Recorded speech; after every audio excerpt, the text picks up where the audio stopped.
Hey, welcome to a new Challenge Real Estate Academy. I will be presenting today the dual agency in North Carolina real estate.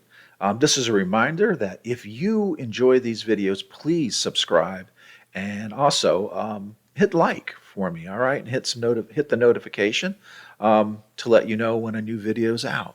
Um, so, I hope this helps you guys. I hope this is a good little supplement for you guys to help with, you know, uh, studying for your North Carolina real estate test.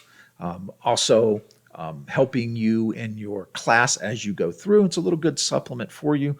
And I hope you guys enjoy these videos. So let's get started with dual agency in North Carolina. All right. So there's two types of dual agency. All right. The first type is called single agent representing both the buyer and seller. So a single agent represents both the buyer and the seller in a transaction. That's the first type of dual agency. The second type of dual agency is you have two agents from the same firm. One agent represents the buyer, one agent represents the seller. So that's another type of dual agency. There's two types, single agent and then two agents from the same exact firm.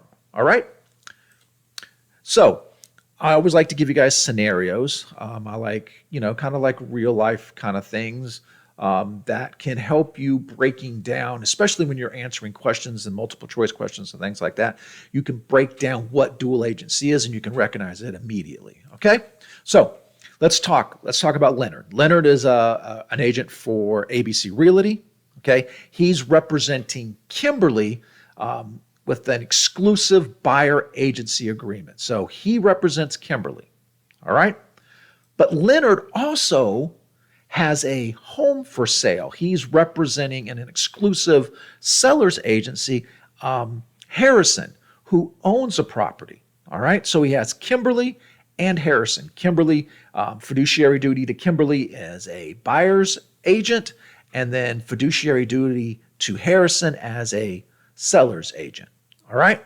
So, and that's what we look at. ABC Realty represents both the buyer and the seller in this agreement. Remember that ABC Realty owns the rights to the buyer and owns the rights to the seller. They own the contracts.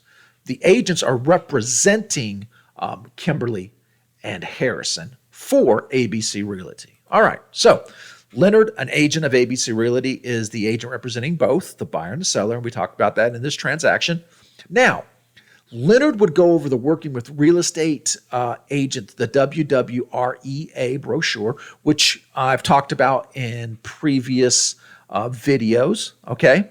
And that defines and explains agency. So there's a brochure. Now, I keep mine on my phone so that I can automatically pull it up and we can go over it when I'm talking to a new client or even a future client, okay?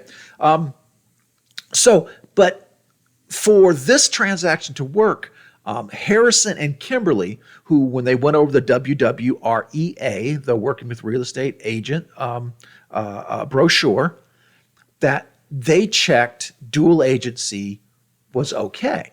All right. Now, sometimes they'll say dual agency is okay, but as long as it's with the same firm, but I don't want you representing the seller and me at the exact same time.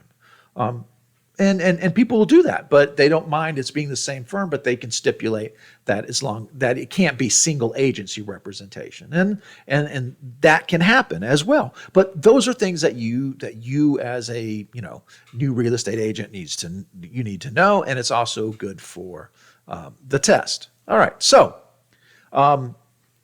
scenario two, two different firm agents representing the buyer and the seller.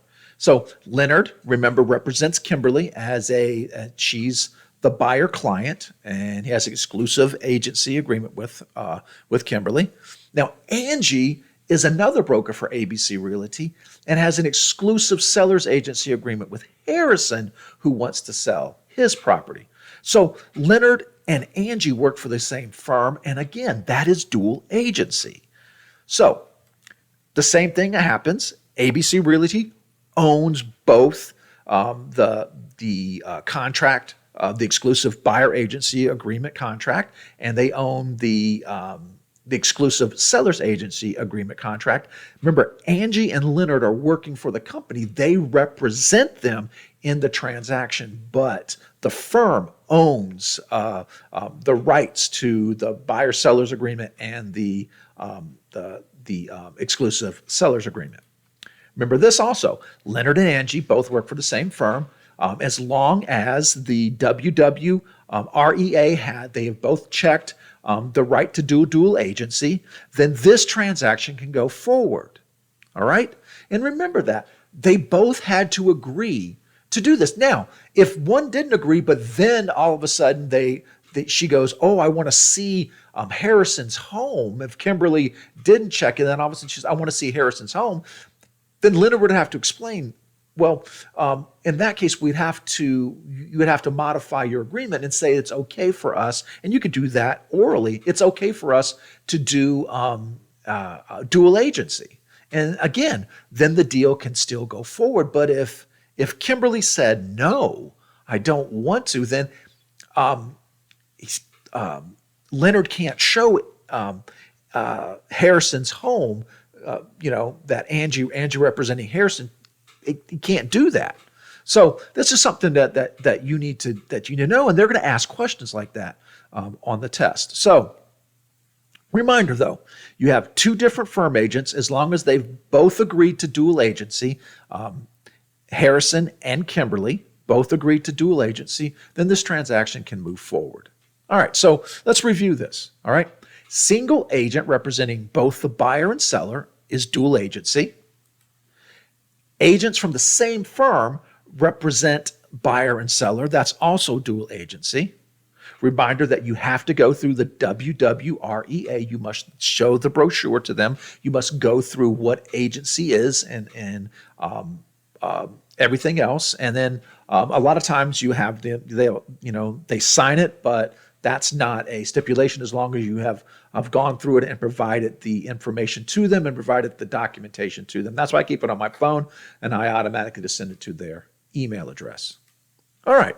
So again, thanks for watching this video. Remember, please subscribe and like this video, and make sure you click the notifications because other videos will be coming. I hope this has been informative, and I hope you have a great day.